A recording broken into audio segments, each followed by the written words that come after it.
খুলুমখা good evening. তো বন্ধুরা, আজকে সকালবেলা আমাদের পার্টি রাজ্য কমিটির সভা হয়েছে। সেই সভাতে আমরা যে আলোচনাগুলি করেছি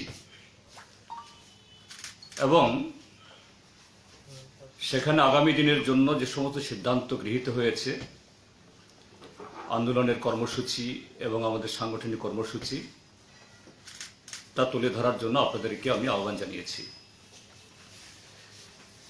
আমাদের এই সভা, আমাদের বিগত সভা হয়েছিল ডিসেম্বর মাসের 6 তারিখে, গত বছরের 51 দিনের মাথায় আজকে আমরা এই সভায় মিলিত হয়েছি অনলাইনে।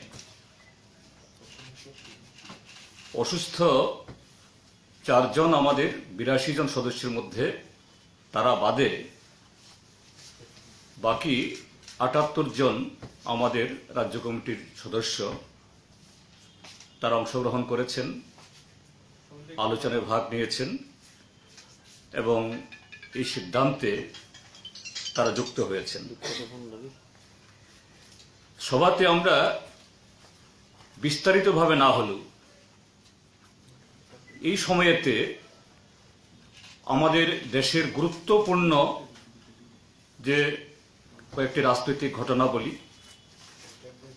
যা জনগণের সাথে খুবই ওতপ্রোতভাবে সম্পর্কিত, এবং আমাদের রাজ্যের ঘটনাবলীও আমরা আলোচনা করি। তার মধ্যে জাতীয় ক্ষেত্রেতে যেটা উল্লেখযোগ্য হল যে আপনারা জানেন, গত নভেম্বর মাসে আমাদের দেশে যে অভূতপূর্ব ঐতিহাসিক যে কৃষক আন্দোলন 1 বছরের বেশি সময় ধরে চলেছিল, মোদী সরকার সেই কৃষক আন্দোলনের কাছে নতি স্বীকার করতে বাধ্য হন এবং লিখিতভাবে এই আন্দোলনের কাছে, সংযুক্ত কিষাণ মোর্চার কাছে প্রতিশ্রুতি দেন, দেশবাসীর কাছে ক্ষমা চেয়ে তারা দেশের কৃষকদের এবং জনগণের এই দাবিগুলো মেনে নেবেন। কিন্তু আমরা দুর্ভাগ্যের সাথে লক্ষ্য করছি 19শে নভেম্বর,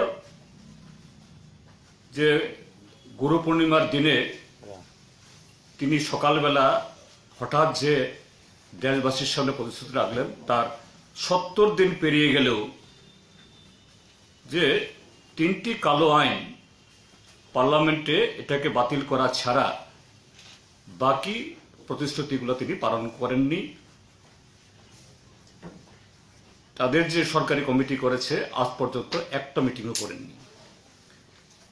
তারপর পার্লামেন্টে যে 29 তারিখে এই আইন বাতিল হয়েছে, তারও 60 দিন হয়ে গেল। তো এতে মোদী সরকার যে কৃষকদের প্রতি বা এই দেশের কৃষির প্রতি আন্তরিক নন এবং বিশ্বাসঘাতকতা করার জন্য এটা একটা খেলা খেলছেন, এটা অন্তত এই 70 দিন পেরিয়ে গেলেও সরকারের যে মনোভাব, তার মধ্য দিয়ে এটা প্রতিফলিত হয়েছে। দ্বিতীয় উল্লেখযোগ্য বিষয়, আমাদের রাজ্য কমিটি খুব উদ্বেগের সাথে লক্ষ্য করেছে, সেটা হলো সদ্য যে সুইজারল্যান্ডের দাভোসে ওয়ার্ল্ড ইকোনমিক ফোরামে যে ফোরামের মিটিং হয়ে গেল। আমরা এই দেশের অঙ্গরাজ্যের যে নাগরিক হিসাবে এটা আমাদেরকেও খুবই চিন্তিত করে। সেটা কি বলেছে অক্সফাম, যে এই বিগত 2 বছরে কোভিডের মিসম্যানেজমেন্ট, সরকারের যে কর্পোরেট প্রীতি, এসব কারণে 84% ভারতীয়ের তাদের আয় কমেছে এবং দেশে গরিব এবং ধনীর মধ্যে পার্থক্য তো ছিলই, ব্যবধান তো ছিলই, এটা আরো বেড়েছে।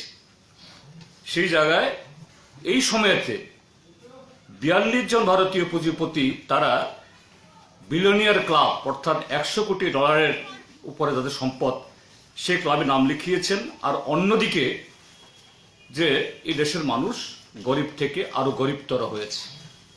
বলা হয়েছে অক্সফামের রিপোর্টে 55% ভারতীয়ের সম্মিলিত যত সম্পদ এটা মাত্র 98টা পরিবারের হাতে কক্ষিগত হয়েছে, এবং এই মুহূর্তে পৃথিবীর প্রায় 100 কোটি যে হতদরিদ্র মানুষ বিপিএল, তার অর্ধেকের বাসস্থান হলো এই ভারতবর্ষ।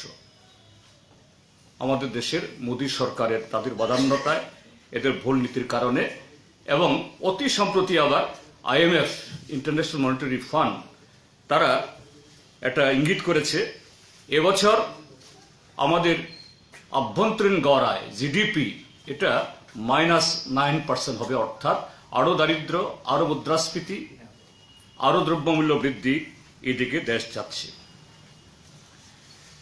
তার সাথে হলো কোভিড মিসম্যানেজমেন্ট সারা দেশে এবং আমাদের রাজ্যেও। গত 4 তারিখে প্রধানমন্ত্রী এসে আমাদের আগরতলাতে স্বামী বিবেকানন্দ ময়দানে কত কথা বললেন, এবং আমরা টেলিফোনের রিসিভার তুললেই, এটা এয়ারটেল হোক, জিও হোক, BSNL হোক, কাউকে আমাদের ফোন করলেই আমরা শুনতে পাই সেখানে একটা অ্যাডভার্টাইজমেন্ট যে 150 কোটি টিকা দেওয়া হয়েছে, কিন্তু এখন অবধি ভারতবর্ষের যে মাত্র 64% অ্যাডাল্ট, তার নিচে তো এখনো অনেক বাকি রয়েছে, তারা মাত্র একটা ডোজ পেয়েছেন। অর্থাৎ এরকম ভাবে যদি চলে যে এই যে নতুন নতুন ভেরিয়েন্ট, এটা আমাদের স্বাস্থ্যের হানি ঘটাবে, অর্থনীতির হানি তো ঘটাচ্ছি। আমরা আমাদের রাজ্যের ক্ষেত্রেও দেখছি গতকাল অবধি প্রায় 1 লাখ ছুঁই 99,000 কোভিড এফেক্টেড হয়েছে, এবং মৃত্যুর সংখ্যাও বাড়ছে। আমরা বামফ্রন্টের তরফ থেকে মুখ্যমন্ত্রীর কাছে গিয়েছিলাম গত 15 তারিখে, তাকে 5 দফা আমরা সাজেশন দিয়েছি, তিনি আমাদের কথা শুনেছেন, বললেন করবেন, কিন্তু আমরা প্রকৃত অর্থে সেরকম কোনো পজিটিভ উদ্যোগ দেখি না। হাসপাতালগুলোতে এখনো অব্যবস্থা। ওমিক্রন যে নতুন ভেরিয়েন্ট, এটা চিহ্নিত করার জন্য যে প্রয়োজনীয় কিটস দরকার, গত 2-2.5 মাস এত চিৎকার চেঁচামেচি হচ্ছে, বক্তৃতা হচ্ছে, কিন্তু এখন অবধি এটা পৌঁছায়নি। এখন পরীক্ষা নিরীক্ষা কম করিয়ে কম দেখানোর চেষ্টা হচ্ছে, কিন্তু এভাবে তো রোগ মোকাবেলা করা যায় না। আমরা আশা করব সরকার তার হুঁশ ফেরাবেন। তৃতীয়ত হলো আমাদের রাজ্যের যে এই 46 মাস বয়সী যে বিজেপি আইপিএফটি সরকার, এটা যেন একটা যে রাডারলেস জাহাজ সমুদ্রে চলতে গেলে পরে রাডার থাকে, উত্তরে যাচ্ছে না দক্ষিণে যাচ্ছে, এবং আবহাওয়ার দিক সব নির্ণয় করার জন্য এই সরকার যত বয়স হচ্ছে, শুরু থেকেই তার কোনো দিশা ছিল না, এখন বলা যেতে পারে সম্পূর্ণ দিশাহীন। এবং আমি কতগুলি ঘটনা এখানে আমি তুলে ধরব যে কিভাবে তার প্রতিফলন আমাদের রাজ্যের সমাজ জীবনে, অর্থনৈতিক ক্ষেত্রেতে, শিক্ষা ক্ষেত্রেতে, স্বাস্থ্য ক্ষেত্রেতে প্রতিদিন তার গুরুতর প্রতিফলন সেখানে ঘটছে। প্রথমত হলো দুর্নীতি, কারাপশন, এটা প্রায় প্রতিটি দপ্তরে, আপনাদের সংবাদপত্র, সংবাদ চ্যানেল, সোশ্যাল মিডিয়া সর্বত্র ভেসে আসছে যে এটার কোনো আর সীমা সংখ্যা নেই, হাতে বিগতে। এবং এই সময়তে বিভিন্ন পত্রিকাতে উঠেছে, একমাত্র TSECL এখানে একজন দুর্নীতিপরায়ণ একজন এই চেয়ারম্যানকে বসানো হয়েছে, তার সম্পর্কে এহেন কোনো সংবাদপত্র নেই তার দুর্নীতি এই চারি পদক্ষেপের কথা উঠছে না, কিন্তু সরকার তাকে সরাতে পারছে না। কোথায় তার গিটটা বাধা আমাদের বুঝতে অসুবিধা হয় না, কেন তাকে সরানো যায় না? যার সম্পর্কে দপ্তরের ইঞ্জিনিয়াররা, দপ্তরের কর্মীরা, গ্রাহকরা অতিষ্ঠ। কোনো তুফান বাতাস নেই, যখন তখন লোডশেডিং হয়ে যাচ্ছে, পাওয়ার কাট হয়ে যাচ্ছে, কিন্তু এই ভদ্রলোক বহাল তবিয়তে। তো কেন তাকে সরানো যায় না একটু অনুমান করতে পারেন? আরডি ডিপার্টমেন্ট, সেটার সম্পর্কেও পত্রপত্রিকাতে অভিযোগ যে সোশ্যাল অডিট, রেগার আইন অনুযায়ী একটা সামাজিক অডিট করার ব্যবস্থা আছে। এই সোশ্যাল অডিট কেন্দ্রীয় সরকারের যে পোর্টাল, তারা বলছে এই রাজ্যের মধ্যে 1/4 অডিট হয়নি, আর রাজ্য সরকার বলছে আরেক রকমের। দুটার মধ্যে কোনো মিল নেই। এবং রাজ্যে সোশ্যাল অডিটের যে ডাইরেক্টর, তার প্রাথমিক রিপোর্ট আপনাদের পত্রিকাতেই উঠেছে, 183 কোটি টাকার গরমিল যথারীতি সরকারের কোনো টনক সেখানে নেই, নড়ছে না।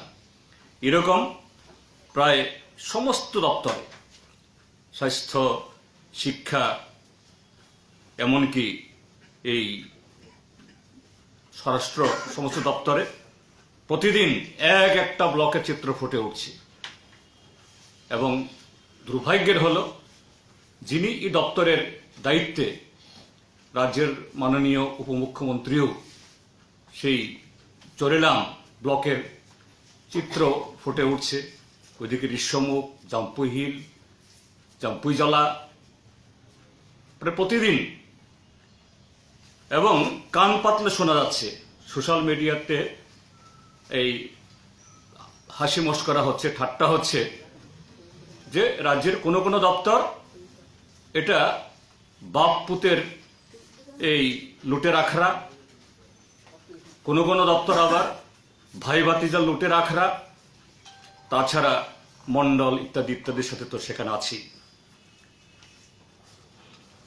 PMAY, prime minister Awas Yojana, যেটা নিয়ে কদিন আগেও জঘন্য এইভাবে বাগাড়ম্বর করে গেলেন আমাদের মাননীয় প্রধানমন্ত্রী। যে আজকে আমাদের রাজ্য কমিটির সবাই রিপোর্ট, প্রায় প্রত্যেকটা মহকুমা থেকে PMAY এর প্রাইম মিনিস্টার আবাস যোজনার যারা বেনিফিশিয়ারি, তাদের কাছ থেকে 5 থেকে 40,000 টাকা অবধি বেনিফিশিয়ারিদের কাছ থেকে টাকা নেওয়া হচ্ছে। বলছে না, এই টাকা না দিলে তোমাদেরকে দ্বিতীয় কিস্তি দেওয়া হবে না। সোশ্যাল মিডিয়াতে প্রকাশ্যে সেখানে যারা বেনিফিশিয়ারিরা, বিধবা মা, খেত মজুর, সাধারণ মানুষ, জুমিয়া, তারা বলছেন, কিন্তু সরকারের কোনো ধরনের হেলদুল নেই।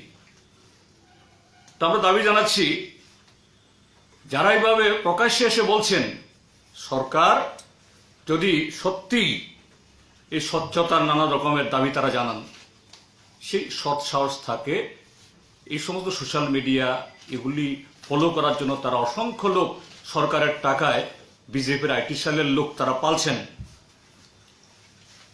ওই মহাকরণের মধ্যেও অবৈধভাবে বিজেপির কিছু লোককে দিয়ে বহিরাগত একজন OSD, তার নেতৃত্বাধীনে সেখানে লোক বসিয়েছেন।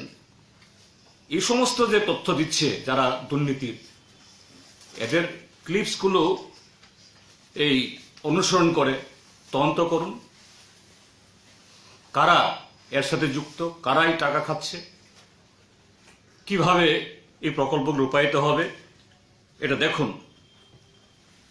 তাছাড়া যে আলোচনা হয়েছে TSR নিয়োগে, সেখানেও দুর্নীতি, এবং সেখানে একজন মন্ডল প্রেসিডেন্টের নাম এসছে, এবং সে অভিযোগকারিণী তিনিও শাসক দলের একজন নেত্রী।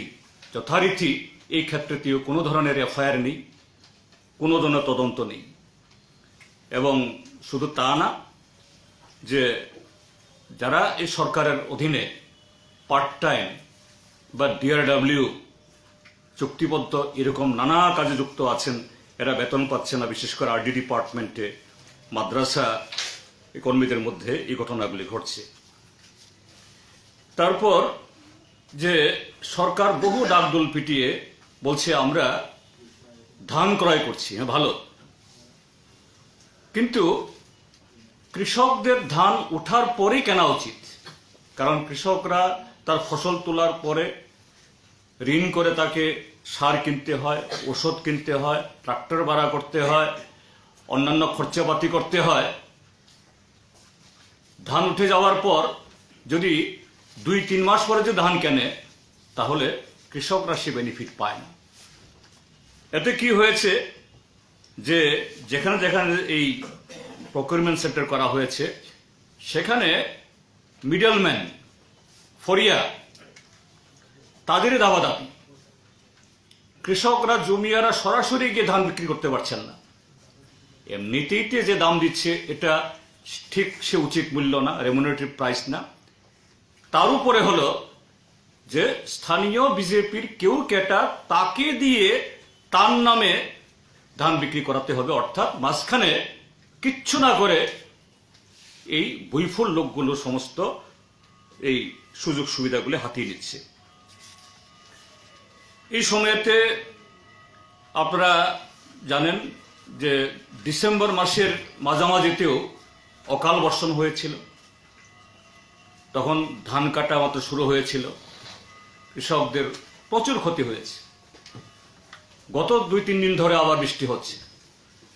এতে শুধু ধান না, যারা ফুলকপি করেছেন, বাঁধাকপি করেছেন, আলু যারা তুলতে পারেননি, টমেটো যারা করেছেন, এই রাজ্যের মধ্যে প্রচন্ড ক্ষতি হয়েছে। সরকার একটা সার্কুলার দিয়ে যার এই দায়িত্ব খালাস এদের তথ্য আনার জন্য, কিন্তু আজ পর্যন্ত কোনো মহকুমাতে একজন কৃষকও একটা নয়া পয়সা কোনো সাহায্য পাননি। এ হলো যে আমাদের দেশের প্রধানমন্ত্রী বা আমাদের রাজ্যের মুখ্যমন্ত্রী যে 2022 সালের মধ্যে আয় দ্বিগুণ করার, কৃষকদের জন্য তাদের যে মায়া কান্না, তার এই চিত্র। তো এরকম একটা জায়গায় রাজ্য সরকারের অধীনে সরকারি দপ্তরগুলো যখন এরকম অনিয়ম করছে, এডিসি পিছিয়ে থাকবে কেন? এডিসিতে সেখানে টিপরা মথা বহু আকাঙ্ক্ষা, আশা আকাঙ্ক্ষা যে ইয়ে করে তারা ক্ষমতায় এসছেন, ভালো। তারা শুধু এডিসি দখল করবেন না বা করেননি, এ রাজ্যে এই গ্রেটার ত্রিপুরা লাইন করবেন, ত্রিপুরা রাজ্যের যে ত্রিপুরী বা ত্রিপুরাদের জন্য বহুত কিছু করবেন। ঠিক আছে, গণতান্ত্রিক দেশে কেউ এরকম স্বপ্ন দেখতে কোনো বাধা নেই। কিন্তু এডিসিতে আমরা কি দেখছি, এই অল্প সময়ের মধ্যে মাত্র গত 9-10 মাস তারা ক্ষমতায়, ইতিমধ্যে সেখানে স্বজন পোষণ, ইঞ্জিনিয়ারিং চাকরি, অন্যান্য চাকরি নিয়ে কারা পাচ্ছেন, সেখানে খুব বিক্ষোভ হচ্ছে। এডিসির chief executive member, chairman, EM, তাদের পরিবারে গণ্ডির বাইরে এই সুযোগগুলো কেউ পাচ্ছেন না। গ্রামে যখন অভাব, অনটন এবং নানাভাবে মানুষের মধ্যে এই সমস্যাগুলি আরো বাড়ছে, তখন বিজেপি এবং এই মথা, অর্থাৎ রাজ্যের যারা শাসক দল এবং এডিসির শাসক দল, কোথায় এগুলোর পরিত্রাণের জন্য তারা উদ্যোগ গ্রহণ করবেন। কিন্তু তাদের প্রতিযোগিতা হলো বিজেপি আজাদি কা অমৃত উৎসব নামে লক্ষ লক্ষ টাকা খরচ করছে, যার সাথে আজাদির কোনো সম্পর্ক নাই, স্বাধীনতা সংগ্রামের কোনো লয় নাই। ঠিক তেমনি যে ইন্ডিজিনাস ফেস্টিভ্যালের নামে এডিসিতেও তারা কেন বেঁচে থাকবেন? তারাও বম্বে থেকে, কলকাতা থেকে, গুয়াহাটি থেকে শিল্পী নিয়ে এসে লক্ষ লক্ষ টাকা খরচ করে সেখানে টাকা উড়াচ্ছেন, ফুর্তি করছেন। এই হলো অবস্থা। তার সাথে এখন এই সরকারের বিজেপির তৃতীয় ইঞ্জিন, এটা হলো রিগিং করে ছাপ্পা ভোট দিয়ে যে পৌরসভা এবং পৌর পরিষদগুলোতে গঠন করেছে। কাজেই এই ইঞ্জিনগুলো তো জনগণের কোনো কাজ করে না। আপনারা দেখেছেন যে আগরতলায় সাধারণ গরিব মানুষ যারা হকারি ব্যবসা করে কোনো রকম খাচ্ছে, হ্যাঁ ঠিক, তারা ফুটপাত দখল করে আছে, তারা সরকারি জায়গা দখল করে ছোটখাটো বিটি বানিয়েছে বা এই হকিং করছে। এটা ফুটপাত বা শহর সৌন্দর্য দরকার, কিন্তু তার জন্য তো বিকল্প ব্যবস্থা করতে হবে। না তারা খাবে কি? এদেরকে পিটিয়ে এদের সমস্ত যে সহায় সম্পদগুলো এটাকে ধ্বংস করে কোথাও কোথাও বুলডোজার দিয়ে ভেঙে দিয়ে, এটা আগরতলাতেও হয়েছে, ধর্মনগরে হয়েছে। আমরা সরকারের তথা এডিসি প্রশাসন, এই পৌর প্রশাসনের এই জাতীয় যে অ্যাটিচিউড, তার তীব্র আমরা নিন্দা আমরা করছি এবং আমরা বলছি হ্যাঁ, ফুটপাত পরিষ্কার করতে হবে, বেআইনি দখল করা জায়গা উদ্ধার করতে হবে, কিন্তু তাদের জন্য বিকল্প ব্যবস্থা করুন। বামফ্রন্ট সরকার তার 25 বছরে এরকম একটা ঘটনাও করিনি। আমরা লড়াই করে অর্থ এনেছি, ঋণ করে আমরা টাকা দিয়ে উজ্জন্ত মার্কেট, আরো বহু মার্কেট আমরা করেছি। কাজেই তারা তো এখন দিল্লি এবং রাজ্যের সরকার, কেন তারা পারবে না? তো এরকম একজন অবস্থা, তখন তাদের যে যে ডুল পিটানো, এটা বন্ধ নেই এবং এটা যেন ক্রমশ একটা হাসি খোরাকের মজাকের মতো হয়েছে। যেমন মুখ্যমন্ত্রী, মন্ত্রী, দলীয় মুখপাত্ররা একজন নানা ধরনের ফিরিস্তি দিয়ে যাচ্ছেন। যেমন আজ থেকে বছর দেড়েক আগে আমরা শুনলাম আমাদের মাননীয় এই শিক্ষামন্ত্রী শ্রীযুক্ত রতনলাল নাথের মুখে, সরকারের 2 বছর বয়স যখন হলো, যে ভিশন ডকুমেন্টের 87% হয়ে গেছে। আরো 1.5 বছরের কথা বলছি আমি। কদিন আগে যে এই তাদের একজন মুখপাত্র বলছেন 90% হয়ে গেছে। আবার সেদিন ইনফরমেশন কালচার মিনিস্টার, নতুন যুবক, তিনি বলেন সুন্দর, বলছেন 80% হয়েছে। তাহলে 1.5 বছর আগে 87, 3 বছরের মাথায় 90%, আবার 3.5 বছরের মাথায় 80%। আমরা কোনটা বিশ্বাস করব? আবার মুখ্যমন্ত্রী কোথাও কোথাও বলছেন ভিশন ডকুমেন্টের দ্বিগুণ কাজ হয়ে গেছে। আসলে এটাই ঠিক, তারা তথ্য দিয়েছেন। এটা ক্রমশ ক্রমশ গ্রাফ নামছে, 90 থেকে 87, 87 থেকে এই 70, 70 থেকে আরো নামবে, আসলে 0 এবং শেষ পর্যন্ত এটা হবে মাইনাস। এই হলো এই সরকারের অগ্রগতির চার্ট। এবং এই যে অভাব, আমি জাতীয় ক্ষেত্রে কথা বললাম এবং রাজ্যের যে চিত্রের কথা বললাম, ব্লকের দুর্নীতি, যত সামান্য কাজ হচ্ছে লোক পায় না, তার ঘটনা আমি গতকাল রাতে কথা বলছি। গতকাল রাতে আমার বাড়িতে, আমি সাধারণত রাত 11:30, 12টায় ঘুমাই, কালকে 12টার সময় আমি ঘুমিয়েছি। কালকে বৃষ্টি ছিল, ওয়েদার খারাপ, তারপর কারফিউ, এর মধ্যেই আমার বাড়িতে, আমার বাড়ির ইয়েতে একটা আম গাছ আছে, আম গাছ বেয়ে উঠে আমার বাড়ির ব্যালকনির 4টা পিতলের টপ নিয়ে গেছে। এটা চোরকে গালি দেব না সরকার গালি দেব? যে বৃষ্টি, তার মধ্যে কারফিউ, এই অবস্থায় যা একজনের বাড়িতে গিয়ে এই চোরকে টপ চুরি করতে যাওয়া, এটা রাজ্যের যে অর্থনৈতিক অবস্থা কি চরম। এর 3টি কারণ। একটা হলো অভাব, আরেকটা হলো স্বভাব, তার সাথে আরেকটা যুক্ত হয়েছে হলো নেশা। যে এই রাজ্যের মধ্যে নেশামুক্ত ত্রিপুরা রাজ্যের মধ্যে এত নেশা ছড়িয়েছে এবং একাংশ যুবক এই নেশা দ্রব্য যখন ফুরিয়ে যায় তখন তাকে চুরি করা ছাড়া, ডাকাতি করা ছাড়া, হার ছিনতাই করা ছাড়া দিন দুপুরেগুলি ঘটছে, এই ঘটনাগুলি ঘটছে। এই যখন অবস্থা, তার চিত্র আমাদের সমাজ জীবনে আরো কত ভয়ঙ্কর। আমরা এই 50 দিনের মধ্যে ত্রিপুরা রাজ্যের খুন খারাপের একটা তথ্য আমরা নিয়েছি। গত 6 ডিসেম্বর থেকে 23 জানুয়ারির মধ্যে 23টা খুন, 47টা আত্মহত্যা, 32টা অস্বাভাবিক মৃত্যু, 5টা ধর্ষণ, গণধর্ষণ, 11টা শ্লীলতাহানি এবং 4টা অপহরণ। 23টা খুন, 47টা আত্মহত্যা, 32টা অস্বাভাবিক মৃত্যু, 5টা ধর্ষণ, গণধর্ষণ, 11টা শ্লীলতাহানি এবং 4টা অপহরণ। চুরি তো অসংখ্য।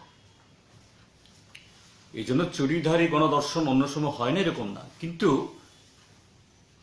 যে কোনো একটা এই সময়েতে এই অল্প ব্যবধানে এত সংখ্যক এই ছোট্ট ত্রিপুরা রাজ্যের মধ্যে, ওই যে মাননীয় শিক্ষামন্ত্রী বলে ক্লিয়ার পিকচার অব দি, কি জানি বলছিল না একটা, ল অ্যান্ড অর্ডার। এই হলো clear picture of the law and order.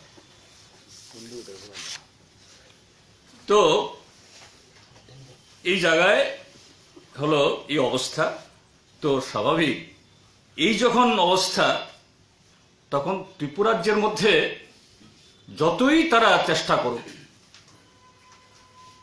ওই সন্ত্রাসী কাজ করে, ফ্যাসিস্ট সুলভ আক্রমণ করে বিরোধীদের মুখ বন্ধ করে দেওয়া, পুলিশ লেলিয়ে দেওয়া, মিথ্যা মামলায় জড়ানো। আপনারা দেখছেন কদিন বাদে বাদে আমাদের মাননীয় বিরোধী দল নেতা, অন্যান্য নেতৃত্বদের কোর্টে যেতে হয়,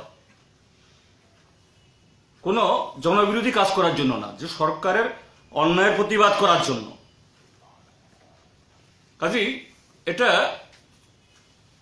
মুখ্যমন্ত্রী বা অন্যান্য লক্ষ লক্ষ টাকা দিয়ে অসংখ্য ফ্ল্যাগ ছাপিয়ে সারা ত্রিপুরা রাজ্য ভরিয়ে দিয়েছে।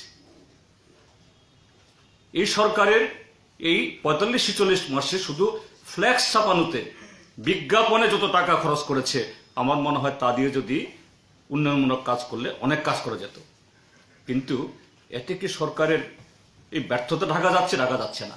কাজেই এখন আমদানি করতে হচ্ছে আমাদের দেশের প্রধানমন্ত্রীকে, বারবার ত্রিপুরা জানতে হচ্ছে। আমি আপনাদেরকে তথ্য দিই, আপনাদের কাছেও আছে, আপনাদেরকে এত বোকা মনে করি না আমি, নিশ্চয়ই না, যে গত 69 দিনে, উইদিন লাস্ট 69 ডেজ, ত্রিপুরাতে প্রধানমন্ত্রীকে 3বার আনতে হয়েছে। 3বার মানে সশরীরে না, সশরীরে একবার আর ভার্চুয়ালি 2বার। একবার হলো 14 নভেম্বর। ভারতবর্ষে অন্য রাজ্যেও পিএমএওয়াই আছে, কিন্তু ত্রিপুরা রাজ্যের পিএমএওয়াই আবাস যোজনায় যারা ঘর পেয়েছেন তাদের টাকা দেওয়ার জন্য নরেন্দ্র মোদীকে আনতে হয়েছে, যখন পুর নির্বাচন প্রচার চলছিল। এরপরে নিয়ে আসলেন সশরীরে গত 4 জানুয়ারি এই স্বামী বিবেকানন্দ ময়দানে, এখানে দিয়ে অসংখ্য বাগাড়ম্বর করালেন। এবং সর্বশেষ আনলেন 21 জানুয়ারি পূর্ণ রাজ্য দিবসে, সঙ্গে অমিত শাহ, বিশ্বস্ত ওনার অনুগামীকে। এবং কি বললেন? ত্রিপুরা রাজ্যের ইতিহাস বিকৃত করা, এ রাজ্যের মানুষকে বোকা বানানো, এ রাজ্যের মানুষ যেন কিছুই জানেন না এর আগে। এর বিরুদ্ধে আমাদের রাজ্যের মাননীয় বিরোধী দল নেতা, আমাদের পার্টির পলিট ব্যুরো মেম্বার, তিনি দুবার সাংবাদিক সম্মেলন করে তাদের জবাব দিয়েছেন। এবং আপনারা জেনে খুশি হবেন যে কমরেড মানিক সরকারের যে প্রথম এই সাংবাদিক সম্মেলন, শুধুমাত্র আমাদের ত্রিপুরা সিপিএম ত্রিপুরা ফেসবুক পেজে 12 লক্ষ লোক দেখেছে এখন অব্দি, 12 লাখ ভিউয়ার। আর যদি বাকি সমস্ত চ্যানেল আপনাদের চ্যানেল সহ দেখা হয়, এটা ত্রিপুরার যে জনসংখ্যা পেরিয়ে যাবে। এটা নিশ্চয়ই শুধু ত্রিপুরা না, সারা দেশের। আমরা এই যে উনি যে কথাগুলি বলেছেন, আমাদের মাননীয় মুখ্যমন্ত্রী এই বিরোধী দলের নেতা যে দিয়েছেন, আমরা এটা এই জবাব আমরা উনার যে বক্তব্যগুলো হুবহু বই ছাপিয়ে আমরা বের করছি। 10,000 বই ইতিমধ্যে আমরা ছেড়েছি। আজকে আমাদের মিটিংয়ে বলছে যে না, এটা এত কাটতি সবাই চায়, আমাদের লোক তো আছেই, আমাদের লোকের বাইরেও আজকে আরো 15,000 বই ছাপানোর জন্য অর্ডার এসছে। এই বই মাংনা তো কাউকে দিচ্ছি না, আমরা 10 টাকা দামে দিচ্ছি। আমরা আপনাদেরকে অবশ্য ফ্রি দিতে হবে না আপনাদেরকে। 25,000 বই আমরা ছেপে আমরা বের করছি। তো এই হলো এই অবস্থা। তারপর এখানে কিছু বলতে হয় এই সময়ের পলিটিক্যাল ডেভেলপমেন্ট, যে ত্রিপুরা মথা নতুন দল, নতুন নেতা না অবশ্যই, তবে বয়সে কম, খুব ভালো বলেন, তাকে শ্রদ্ধা রেখে বলছি। ইদানিং কালে একটা চ্যানেলে তার একটা ইন্টারভিউ শুনেছি। তিনি কোথেকে দিয়েছেন আমি জানি না, নিশ্চয়ই ত্রিপুরাতে নেই, অন্য কোথা থেকে দিয়েছেন। কি বলছেন? চ্যানেল থেকে জিজ্ঞেস করা হয়েছে, আপনার এই পূর্ণরাজ্য দিবসে আপনার কি মেসেজ? হ্যাঁ, তিনি সবাইকে অভিনন্দন জানিয়েছেন, ভালো, আমরাও জানিয়েছি। তো বলছেন যে আপনার যে গ্রেটার ত্রিপুরা ল্যান্ড বা আপনার যে রাজনীতি, তার লক্ষ্যটা কি? বলছেন যে আমরা একটা কনস্টিটিউশনাল সলিউশন চাই। What is constitutional solution? হ্যাঁ, ত্রিপুরা রাজ্যের মধ্যে এডিসি এলাকা এটা ব্যাকওয়ার্ড। ত্রিপুরা রাজ্যের ট্রাইবেলরা সেই দীর্ঘ রাজন্য শাসন এবং পরবর্তী সময়েতে কংগ্রেস শাসন, এই কারণে অন্যের সমান তাদের বিকাশ হয়নি, এটা ঘটনা। বামপন্থী ফ্রন্ট সরকারের সময়েতে আমাদের সাধ্যের মধ্যে অনেক চেষ্টা হয়েছে, যার সুবাদে আজকে আর সেই আগের দিনের মতো তাদের অর্থনৈতিক, সামাজিক, সাংস্কৃতিক সে জায়গায় দাঁড়িয়ে নেই, অনেক বিকশিত হয়েছে। হ্যাঁ, তার আরো অনেক বিকাশ দরকার। তার জন্য কি দরকার? আমরা দাবি জানাচ্ছি, এডিসিকে এম্পাওয়ার করতে হবে, সংবিধান সংশোধন করে এডিসির হাতে আরো অধিক ক্ষমতা এবং অর্থকরী পাওয়ার ব্যবস্থা করতে হবে। শুধু এডিসির জন্য না, এটা সামগ্রিকভাবে এই ত্রিপুরা রাজ্যকে সমৃদ্ধ করবে। এডিসি এলাকার মধ্যে শুধু ট্রাইবেল না, ট্রাইবেল, নন ট্রাইবেল সমস্ত অংশ মানুষ উপকৃত হবে, সারা রাজ্য উপকৃত হবে। এ বিষয়ে খুমুলুং টিটিএসির তরফ থেকে একটা বক্তব্য নেই, একটা কথা নেই। ভিলেজ কমিটি নির্বাচন হচ্ছে না আজকে প্রায় 1.5 বছর। ভিলেজ কমিটিগুলোর চেহারা কি? যেখানে ত্রিপুরা মথা তারা শক্তিশালী, সেখানে কিছু বহির্ভূত সংবিধান বহির্ভূত শক্তি বলছে আমরা যে লিস্ট দেব তাকে দিতে হবে, অন্যরা পাবে কি পাবে না এটা আমার দেখার বিষয় নেই। কি করবে? নতুবা ঘন্টার পর ঘন্টা সরকারি কর্মচারীকে তালা দিয়ে রাখছে, ইভেন প্রাকৃতিক ডাকেও তাদেরকে বাইরে যাওয়ার সুযোগ সেখানে নেই। আবার যেখানে বিজেপির লোক শক্তিশালী, তারা সেখানে হত্যা মানে দ্বন্দ্বমন্দের কর্তা। ভোট হচ্ছে না, হ্যাঁ ঠিক আছে, মন্দের ভালো।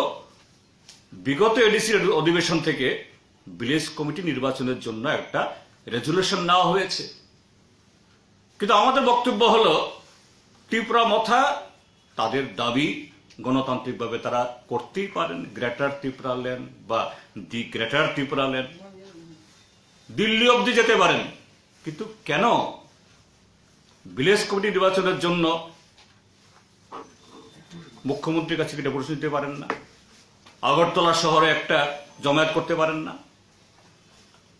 আর এই নির্বাচন যদি না হয় ভিলেজ কমিটিতে, তাহলে ভিলেজ কমিটি 15 ফাইন্যান্স কমিশনের অর্থ থেকে বঞ্চিত হবে, কয়েকশো কোটি টাকা বঞ্চিত হবে, কিন্তু কোনো রামাত নেই। এবং এই আজকে রাজ্য সরকার বহু শূন্য পদ ফেলে রেখে দিয়েছে, কোনো নিয়োগ করছে না। ট্রাইবেলদের মধ্যে এক সময় আমরা যখন প্রথম বামফ্রন্ট সরকার, দ্বিতীয় বামফ্রন্ট সরকার, পাশ করা ছেলে মেয়ে আমরা পাইনি। এখন ইঞ্জিনিয়ার, ডাক্তার, এলএলবি, ঘরে ঘরে এমএ পাস, বিএ পাস, কিন্তু খুমলুং থেকে কোনো বক্তব্য সেখানে নেই। কাজে কনস্টিটিউশনাল সলিউশন কোন পথে? তো এতে অ্যাকচুয়ালি যে প্রকৃত যে ত্রিপুরা মথার উদ্দেশ্যটা কি, গ্রেটার ত্রিপুরা ল্যান্ড না অন্য কিছু, এটা ক্রমশ এই ধোঁয়াশা এটা কাটছে, মানুষ ভুটছে। আমরা বলতে চাই ত্রিপুরা মথা আরো বেশি গলা পরিষ্কার করে কেসে বলুন, আসলে আপনারা কি ভারতীয় জনতা পার্টিকে আড়াল করার জন্য, তাদেরকে সাহায্য করার জন্য, তাদের হাতকে মজবুত করার জন্য, ত্রিপুরা রাজ্যকে আর দুর্বল করার জন্য, না অন্য কিছু, এটা তাদের পরিষ্কার করতে হবে। এই সময়তে এত কিছুর মধ্যেও আমরা আমাদের রাজ্য কমিটি আজকে আমরা ধন্যবাদ জানিয়েছি ত্রিপুরা রাজ্যের গণতান্ত্রিক আন্দোলনের বিভিন্ন সংগঠনকে, বিশেষ করে ব্যাংক, যে ইউনাইটেড ব্যাংক এমপ্লয়িজ ফোরাম, তাদেরকে গত 17 এবং 18 ডিসেম্বর সারা দেশের সাথে ত্রিপুরা রাজ্যের মধ্যেও তারা খুবই সফল ব্যাংক ধর্মঘট করেছেন। এই দেশের ব্যাংক সমস্ত কিছুকে প্রাইভেট করার যে চেষ্টা, জনগণের মধ্যবিত্তদের জমা টাকাকে পুঁজিপতিতে দিয়ে দেওয়ার জন্য যে সরকার পদক্ষেপ, তার বিরুদ্ধে গত 24শে ডিসেম্বর সারা ভারত কৃষক সভা, খ্যাতমজুর ইউনিয়ন এবং গণমুক্তি পরিষদ নানা অসুবিধার মধ্যেও আগরতলা শহরে যে সারা জাগানো একটা মিছিল এবং জনসভা করেছে, সরকারের নিষেধাজ্ঞা সত্ত্বেও আমরা ধন্যবাদ জানিয়েছি।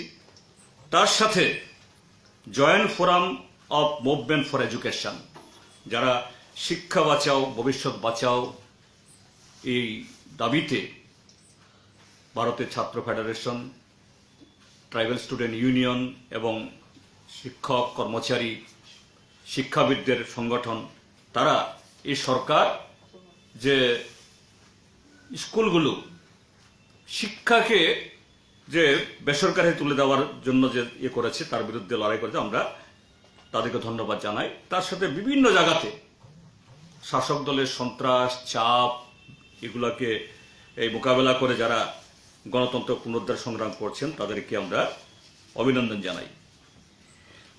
এর সাথে এই প্রেক্ষিতে আমরা সিদ্ধান্ত নিয়েছি আগামী দিনগুলোতে আমরা ব্লক এবং মহকুমা পর্যায়ে ধর্না, গণডেপুটেশন এবং আরো নানাভাবে জনগণকে সাথে নিয়ে, এই যে বললাম যে কোভিড মিসম্যানেজমেন্ট, কোভিড ম্যানেজমেন্টে যাতে সরকার সতর্ক হন, সজাগ হন, তার সাথে ধান ক্রয়ে যে দুর্নীতি, এটা যেন বন্ধ করে, এই যে এতে অসময়ে বৃষ্টির কারণে যে কৃষকদের ব্যাপক ক্ষতি হয়েছে, তার ক্ষতিপূরণ যাতে দেয়, কারাপশনের বিরুদ্ধে এ রাজ্যে গত 45-46 মাস প্রায় নিয়োগ নেই, নিয়োগ খরা, ড্রাই, ভ্যাকান্সিসগুলো পূরণ করার জন্য এমজি এনরেগা এবং 12 যাতে পর্যাপ্ত পরিমাণে দেওয়া হয়, এগুলি বিভিন্ন দাবিতে জনগণের আমরা আগামী দিনগুলোতে ব্লক এবং মহকুমা পর্যায়ে আমরা মিছিল, মিটিং, ডেপুটেশন ইত্যাদি সংগঠিত আমরা করব। তার সাথে আমরা এই আমাদের সংহতি জানিয়েছি সংযুক্ত কিষাণ মোর্চাকে, আমাদের রাজ্যের মধ্যেও তাদের যে সংগঠন আছে, সারা ভারত কৃষক সভা, খ্যাতমজুর কৃষক সভা, এই জিএমপি সহ আরো বিভিন্ন সংগঠন, আগামী 31শে জানুয়ারি সারা দেশের সাথে এই ত্রিপুরাজ্যের মধ্যেও তারা যে মোদী সরকারের বিশ্বাসঘাতকতার বিরুদ্ধে বিশ্বাসঘাতক দিবস পালন করবেন। আমরা নৈতিকভাবে তাদের এই আন্দোলনকে সফল করার জন্য ত্রিপুরার যে সমস্ত গণতান্ত্রিক মানুষকে আমরা আহ্বান জানাচ্ছি। তার সাথে আগামী 23 এবং 24 ফেব্রুয়ারি 10টা কেন্দ্রীয় ট্রেড ইউনিয়ন যে এই ডাক দিয়েছে 2 দিনের ভারত বন্ধ করার জন্য, হরতাল করার জন্য, আমাদের রাজ্য কমিটি তার প্রতিও আমাদের নৈতিক সমর্থন বা সংহতি আমরা জ্ঞাপন করেছি। এ হলো লড়াই সংগ্রামের এখন সাংগঠনিক। আপনারা জানেন আমাদের 23তম পার্টি কংগ্রেস আগামী এপ্রিল মাসের 6 থেকে 10 তারিখ কেরালার কান্নুর শহরে অনুষ্ঠিত হবে। তারই অঙ্গ হিসাবে আমাদের একেবারে সমস্ত ব্রাঞ্চ থেকে রাজ্য কমিটি অবধি এই সম্মেলনগুলি চলছে গত প্রায় 5-6 মাস ধরে। বিভিন্ন কারণে আমাদের এগুলো অনেকটা দেরি হয়েছে। তো ইতিমধ্যে আমাদের 24টা মহকুমার মধ্যে 22টা মহকুমার সম্মেলন শেষ হয়েছে। 8টা জেলার মধ্যে 5টা জেলার সম্মেলন শেষ হয়েছে। বাকিগুলো ফেব্রুয়ারির 2য় সপ্তাহের মধ্যে শেষ হবে। এবং আমরা ঠিক করেছি আগামী 27 এবং 28 ফেব্রুয়ারি, আগামী মাসের 27 এবং 28 ফেব্রুয়ারি আমাদের 23তম পার্টির রাজ্য সম্মেলন সংগঠিত হবে আগরতলায়। যদি কোভিড পরিস্থিতি যদি ভালো হয় তাহলে আমরা 27-এর আগের দিন অথবা 28-এর পরের দিন, এটা এখনো আমরা ঠিক করিনি, চূড়ান্ত করিনি, একটা জনসভা করারও আমাদের ইচ্ছা সেখানে আছে। এ হলো আজকে রাজ্য কমিটির ব্যাপার। আর সর্বশেষ, এটা রাজ্য কমিটির ব্যাপার নয়, এটা আরেকটা, যে আজকে 10,323 যারা ভিকটিম শিক্ষকরা, গত বছর তারা সরকারের প্রতিশ্রুতি পূরণের দাবিতে তাদের চাকরি যাতে পুনর্বহাল করে বা নতুন করে চাকরির ব্যবস্থা করে, বামফ্রন্ট সরকার যে 13,000 পোস্ট ক্রিয়েট করেছিল তার মধ্য দিয়ে সুযোগ তৈরি করে দেয় বা যেভাবেই হোক, তারা শান্তিপূর্ণভাবে গণ অবস্থান সংগঠিত করছিল সিটি সেন্টারের সামনে।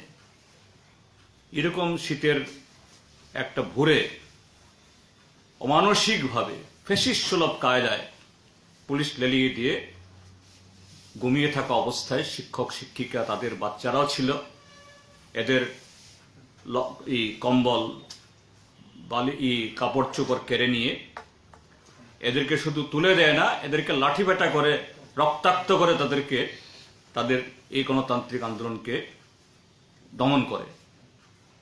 আজকে তার 1 বছর পূর্তি, আজকে তারা কালো দিবস পালন করছিল। আজকেও শুনলাম, আমরা রাজ্য কমিটি মিটিংয়ে ছিলাম, সেখানে বিপ্লব দেব সরকারের পুলিশ গিয়ে আবার তাদের এই আন্দোলনকে বাধা দিয়েছে এবং তাদেরকে চ্যাংদোলা করে তুলে নিয়ে গিয়ে এই শিক্ষক শিক্ষিকাদের অ্যারেস্ট করে এই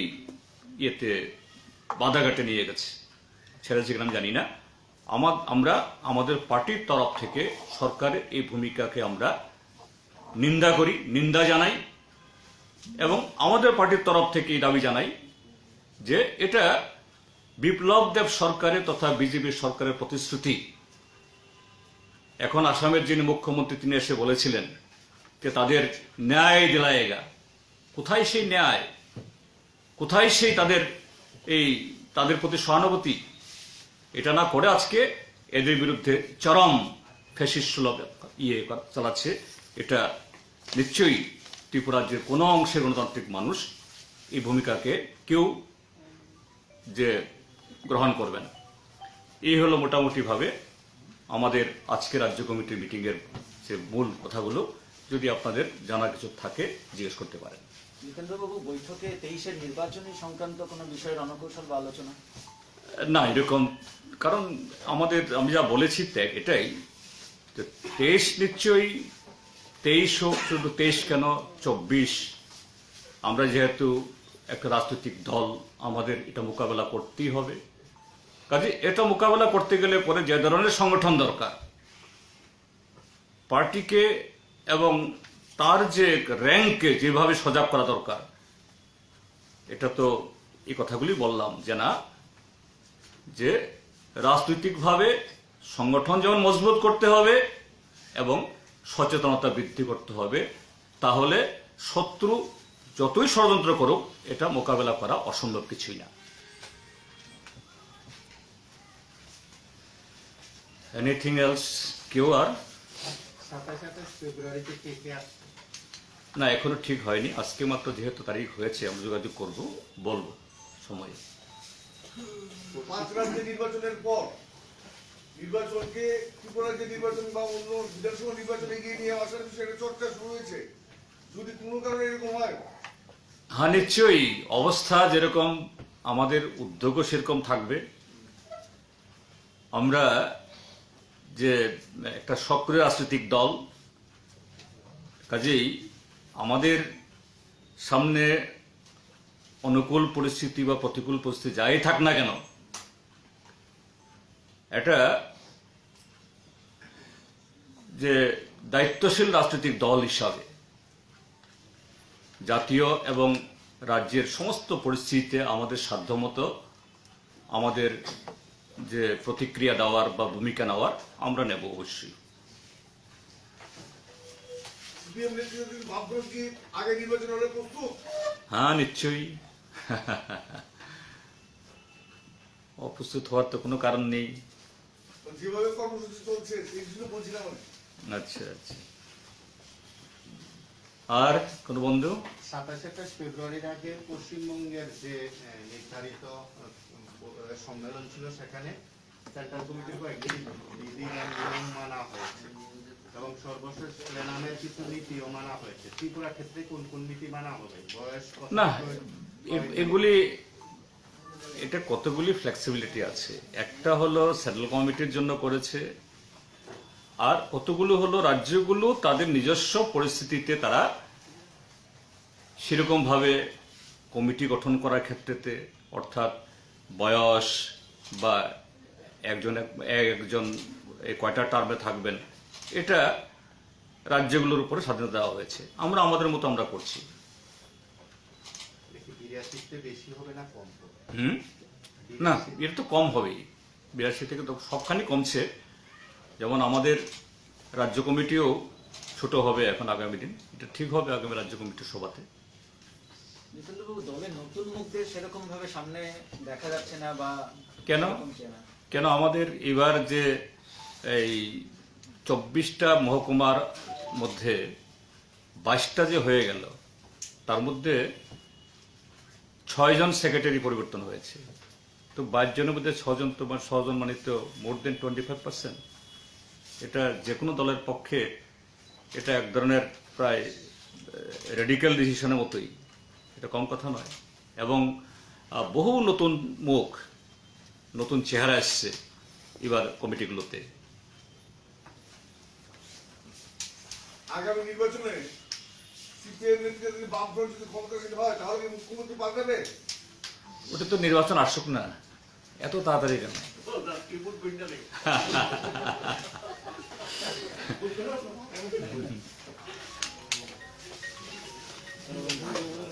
ওকে, থ্যাংক ইউ।